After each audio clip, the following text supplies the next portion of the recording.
100%. Le manque d'eau dans nos rivières et nos ruisseaux provoque décidément beaucoup de soucis chez nous, Brice. Et oui, alors il y a eu quelques gouttes quand même dans le Tarn et ça va continuer aujourd'hui. Nombreux sont ceux qui les attendaient. Maintenant, ils espèrent que ça dure puisque nos cours d'eau sont à sec, effectivement.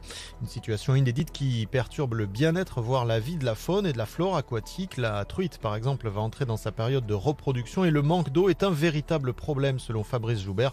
Il est directeur de la Fédération des associations de pêche dans le Tarn.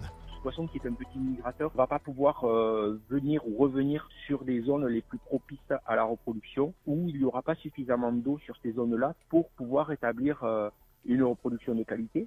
Donc ils vont se reproduire plus ou moins là où ils sont. Les femelles vont quand même pouvoir vider leurs œufs et les mâles donc les féconder, mais malheureusement sur des zones qui ne sont pas parfaitement adaptées à la reproduction. Et donc on va avoir un trou d'âge dans les populations pour les années à venir. Donc on sait qu'on a hypothéqué une partie au moins du cycle de la vie de ces truites-là, qui sont déjà des poissons que l'on protège. Et la majorité des truites sont en effet relâchées par les pêcheurs pour les préserver. La Fédération de pêche du Tarn inquiète pour les espèces aquatiques également face au manque d'eau. On y revient.